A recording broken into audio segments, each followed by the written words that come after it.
Hi hello నమస్తే welcome back to my channel what next. ఈరోజు వీడియోలో 2 స్పెషల్ రెసిపీస్ అయితే చేసి చూపించబోతున్నాను. నాన్ వెజ్ లవర్స్ అయితే వీడియో చూడడం అస్సలు మిస్ అవ్వకండి. ఈరోజు మనం బగారా రైస్ అలానే చికెన్ కర్రీ చేసుకోబోతున్నాం. చూసారు కదా మనకి రైస్ ఎంత పొడి పొడిగా ఉందో, అలానే కర్రీ కూడా టెక్స్చర్ అండ్ ఫ్లేవర్ చాలా బాగుంది. అయితే ఈ బగారా రైస్ అలానే చికెన్ కర్రీ చేసుకునే ప్రాసెస్ ఏంటో ఈ వీడియోలో చూపించేస్తాను. వీడియోనైతే అస్సలు స్కిప్ చేయకుండా లాస్ట్ వరకు చూడండి. మనకి చికెన్ ఫుల్ గ్రేవీతో జ్యూసీగా వస్తుంది. నేను చూపించిన విధంగా ఇదే టిప్స్తో ఫాలో అవుతూ మీరు ఈ కర్రీ చేసుకున్నారంటే ఖచ్చితంగా మీకు పర్ఫెక్ట్గా కుదురుతుంది. అండ్ బగారా రైస్ కూడా చక్కగా పొడి పొడిగా వస్తుంది. ఇంకా అస్సలు ఆలస్యం చేయకుండా వీడియో అయితే స్టార్ట్ చేసేద్దాం. మరి ముందుగా నేను బగారా రైస్ చేయడం కోసం ఒక 2 గ్లాసుల వరకు బాస్మతి రైస్ తీసుకొని శుభ్రంగా వాష్ చేసుకుని నానబెట్టేసుకుంటున్నాను.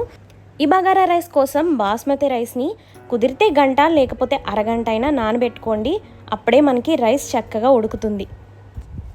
ఇప్పుడు దీనికి కావాల్సిన మసాలాలు కూడా చూసేద్దాము. ఒక 1 స్పూన్ వరకు షాజీరా తీసుకోండి. ఇది వచ్చేసి బిర్యానీ పువ్వు లేదా స్టోన్ ఫ్లవర్ అంటారు. ఒక రేక తీసుకోండి. అలానే అనాస పువ్వు, జాపత్రి ఇవి ఒక 2 తీసుకుంటే సరిపోతాయండి. అలానే మరాఠీ మొగ్గ ఒక 4 మిరియాలు తీసుకోండి, సరిపోతాయి. అలానే 1 ఇంచ్ వరకు దాల్చిన చెక్క.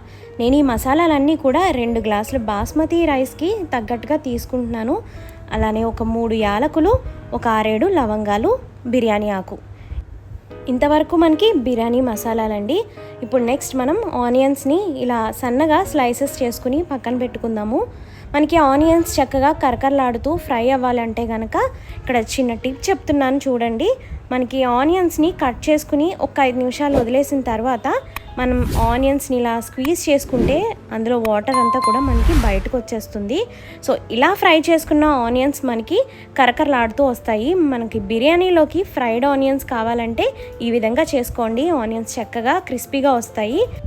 నెక్స్ట్ ఇందులోకి పుదీనా, కొత్తిమీర కూడా కట్ చేసుకుని పెట్టేసుకుందాము. ఈ బగారా రైస్కి ఒక కట్ట వరకు పుదీనా పడుతుందండి. అలానే ఒక 3 నుంచి 4 పచ్చిమిర్చి చీలికలు చేసుకుని పెట్టుకుందాము. ఇంకా బాస్మతి రైస్ కూడా నానిపోయింది. మనకి బగారా రైస్కి కావాల్సిన ఇంగ్రీడియంట్స్ అన్నిటిని కూడా మనం రెడీ పెట్టేసుకున్నాము. ఇంక ఇప్పుడు కుకింగ్ ప్రాసెస్ అయితే స్టార్ట్ చేసేద్దాము. నేను ఈ బగారా రైస్ కుక్కర్లో చేస్తున్నానండి. స్టవ్ మీద ఫస్ట్ ఇలా రైస్ కుక్కర్ గిన్నె పెట్టుకొని ఆయిల్ అలానే ఒక 1 స్పూన్ వరకు గీ యాడ్ చేసుకోండి. అలానే ఇప్పుడు ఆయిల్ హీట్ ఎక్కిన తర్వాత బిర్యానీ స్పైసెస్ అన్నీ కూడా ఆయిల్లో వేసుకుని ఒక 1 మినిట్ వీటిని ఫ్రై చేసుకుంటే సరిపోతుందండి. మరీ ఎక్కువ ఫ్రై అవ్వకూడదు. నెక్స్ట్ ఆనియన్తో పాటుగా కూడా ఈ స్పైసెస్ ఫ్రై అవుతాయి కాబట్టి ఒక 1 మినిట్ ఫ్రై చేసుకున్న తర్వాత మనం స్లైసెస్గా చేసుకున్న ఆనియన్స్ని కూడా ఇందులోకి వేసుకుని ఫ్రై చేసేసుకుందాము. ఆనియన్స్ని ఇలా స్లైసెస్లో కట్ చేసుకుంటే మనకి చక్కగా ఫ్రై అవుతాయండి. మనం బ్రౌన్ కలర్ వచ్చే వరకు కూడా ఈ ఆనియన్స్ని ఫ్రై చేసుకోవాలి. ఇప్పుడు ఆనియన్స్ కూడా మనకి చక్కగా ఫ్రై అయిపోయాయి. ఇప్పుడు మనం ఇందులోకి పచ్చిమిర్చి కూడా యాడ్ చేసేసుకుందాము. నెక్స్ట్ ఇందులోకి ముందుగా కట్ చేసుకుని పెట్టుకున్న కొత్తిమీర అలానే పుదీనా కూడా యాడ్ చేసుకొని కొద్దిసేపు ఈ ఆయిల్లో ఫ్రై చేసుకుందాము. ఇప్పుడు ఇందులోకి ఒక 1.5 స్పూన్ వరకు అల్లం వెల్లుల్లి పేస్ట్ కూడా యాడ్ చేసుకుని పచ్చి వాసన పోయే వరకు కూడా ఈ ఆయిల్లో ఫ్రై చేసుకోవాలి. మనకి ఇంగ్రీడియంట్స్ అన్నీ రెడీగా ఉండాలి, కానీ బగారా రైస్ చేసుకోవడం చాలా సింపుల్ అండి. అలానే దీనికి టైం కూడా ఎక్కువసేపు పట్టదు. ఇంకా తెలంగాణ సైడ్ అయితే ఫంక్షన్స్ అయినా పెళ్ళిళ్ళైనా బగారా రైస్ అయితే పక్కా ఉండాల్సిందే. చూసారు కదా ఇంగ్రీడియంట్స్ అన్నీ మంచిగా ఎలా ఫ్రై అయిపోయాయో. ఇప్పుడు మనం ఇందులోకే నానబెట్టుకున్న బాస్మతి రైస్ని కూడా వేసుకుని ఒక్కసారి అటు ఇటు కలుపుకుందామండి. ఇలా రైస్ కలిపేటప్పుడు కింద నుంచి ఒకసారి మిక్స్ అయ్యేలాగా అటు ఇటు కలపాలండి, ఎందుకంటే మనకి రైస్ విరిగిపోకూడదు. బాస్మతి రైస్ని ఇలా ఆయిల్లో 1 నిమిషం ఫ్రై చేసుకోవాలండి.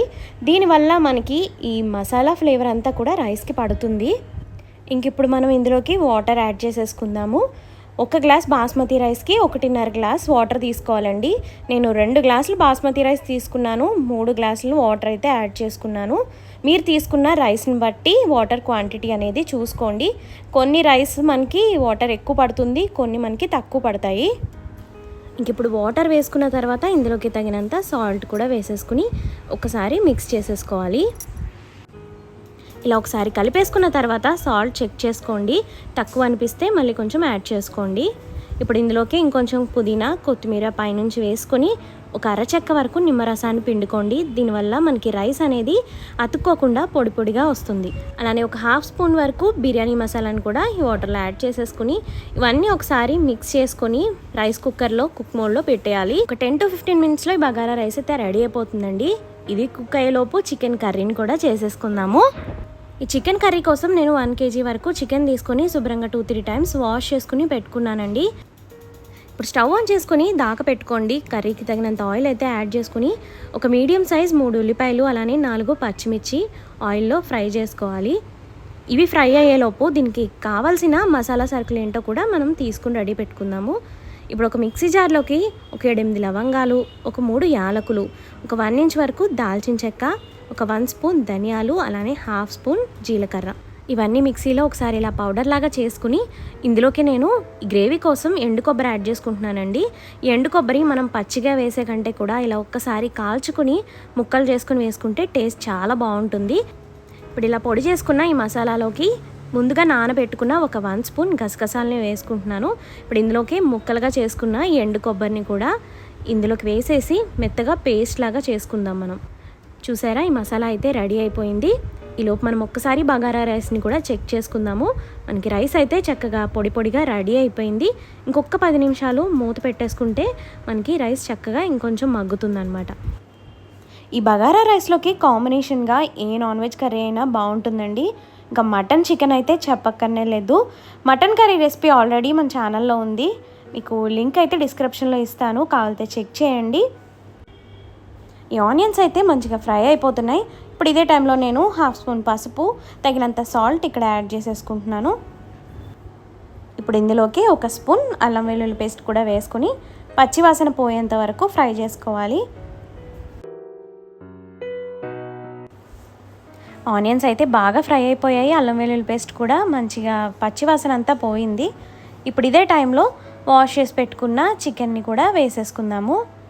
చికెన్ వేసిన తర్వాత ఒకసారి మిక్స్ చేసి ఒక 10 నిమిషాలు మూత పెట్టుకుని మగ్గించుకున్నామంటే మనకి చికెన్ హాఫ్ అయితే ఉడికిపోతుందండి. ఇప్పుడు ఈ వాటర్ అంతా ఇంకిపోయిన తర్వాత ఒక 2 స్పూన్స్ వరకు కారం యాడ్ చేసుకోండి. చిన్న క్లిప్ అయితే ఇక్కడ మిస్ అయింది. ఒక 2 స్పూన్లు కారం వేసుకున్నాను. కారం వేసుకుని ఒక్క నిమిషం ఫ్రై చేసుకున్న తర్వాత ఇందులోకి తగినంత వాటర్ కూడా వేసుకుని మూత పెట్టి ఒక్క 5 నుంచి 7 నిమిషాలు ఈ చికెన్ అంతా ఉడికే వరకు కూడా మూత పెట్టి మగ్గించేసుకోవాలి. చూసారు కదా, మనకి చికెన్ అంతా కూడా ఆల్మోస్ట్ ఉడికిపోయింది. ఇప్పుడు ఇదే టైంలో మనం ఇందాకే గ్రైండ్ చేసుకుని పెట్టుకున్న మసాలా పేస్ట్ని కూడా యాడ్ చేసేసుకుందాము. ఈ కర్రీకి మెయిన్ టేస్ట్ ఈ మసాలాయే అండి. ఈ మసాలా పేస్ట్ వేసిన తర్వాత ఒక 5 నిమిషాలు ఉడికించుకుని స్టవ్ ఆఫ్ చేసేసుకుంటే సరిపోతుందండి. ఇంక ఇదే టైంలో ఒకసారి సాల్ట్ చెక్ చేసుకుని పడితే కొంచెం యాడ్ చేసుకోవచ్చు. ఇంకా చూసారు కదా, ఒక్కసారి మసాలా పేస్ట్ వేయంగానే కర్రీ టెక్స్చర్ అంతా కూడా మారిపోయింది. ఇప్పుడు మనం కొంచెం కొత్తిమీర కూడా పైనుంచి గార్నిష్ చేసేసుకుని ఫ్లేమ్ అయితే ఆఫ్ చేసేసుకుందాము. మీకు కొంచెం థిక్ కన్సిస్టెన్సీ కావాలి అనుకుంటే మనం ఇలా దగ్గరికి అయ్యే వరకు కూడా ఉంచుకోవచ్చు. లేదు మనకి కన్సిస్టెన్సీ కొంచెం లూజ్గా కావాలి అనుకుంటే మీరు మసాలా వేసిన ఒక 1-2 మినిట్స్కి ఫ్లేమ్ అయితే ఆఫ్ చేసేయచ్చు. ఇప్పుడు మనకి యమ్మీ చికెన్ కర్రీ అయితే రెడీ అయిపోయింది. ఇలా చేసుకున్న ఈ కర్రీ మనకి రోటీస్కైనా గారెల్లోకైనా ఇలా బిర్యానీ బగారా రైస్కైనా దేనికైనా కూడా చాలా బాగుంటుందండి. ఈ బగారా రైస్ కూడా చూసారా మనకి ఎంత పొడి పొడిగా వచ్చిందంటే మనం చేసేటప్పుడు ఫాలో అయిన టిప్స్ బట్టి మనకి అవుట్పుట్ అనేది బాగా వస్తుందండి. ఇంక ఇప్పుడు దీన్ని మనం డిష్ అవుట్ చేసేసుకుందాము.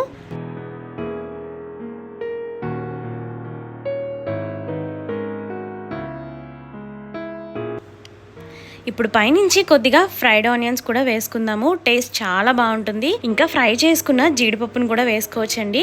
టేస్ట్ చాలా బాగుంటుంది. మన బగారా రైస్ అయితే రెడీ అయిపోయింది. ఇప్పుడు మనం ఈ చికెన్ కర్రీని కూడా డిష్ అవుట్ చేసేసుకుందాము. చూసారు కదా, కర్రీ మనకి చక్కగా జ్యూసీగా టెక్స్చర్ కూడా చాలా బాగుంది.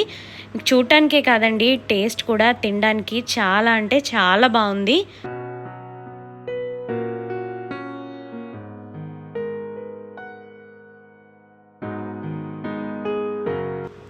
నేను చెప్పడం కాదు కానండి, మీరు కూడా మీ ఇష్టమైన వాళ్ళ కోసం కానీ ఇంటికి ఎవరైనా గెస్ట్లు వచ్చినప్పుడు లేదా ఎనీ స్పెషల్ అకేషన్స్ ఉన్నప్పుడు ఇలా బగారా రైస్, చికెన్ గ్రేవీ ఈ విధంగా చేసి చూడండి. ఈ వంటకి ఫిదా అవ్వాల్సిందే, అంత బాగుంటుంది ఈ బగారా రైస్, ఈ చికెన్ కర్రీ. ఈ వీడియోలో చూపించిన విధంగా ఇదే కొలతలతో ట్రై చేయండి. పక్కా మీరు వండుకున్న తర్వాత మరెక్కడ ఈ టేస్ట్ మీకైతే రాదు, అంత బాగుంటుంది. ఇంకా మనం ఇప్పుడు ప్లేట్లో కూడా సర్వ్ చేసేసుకున్నాం కదా, చూసారు కదా ఎంత కలర్ఫుల్గా ఉందో. ఇప్పుడు దీన్ని మనం లెమన్ అలానే ఆనియన్స్తో గార్నిష్ చేసేసుకుందాము. అంతేనండి, వేడి వేడి బగారా అన్నం విత్ చికెన్ కర్రీ రెడీ అయిపోయింది. వీడియో నచ్చిందా? నచ్చితే కనుక తప్పకుండా లైక్ చేయండి. ఈ వీడియోని ఖచ్చితంగా సేవ్ చేసుకుని ఈ రెసిపీని మీరు ట్రై చేయాల్సిందే, నాకు కామెంట్ చేయాల్సిందే.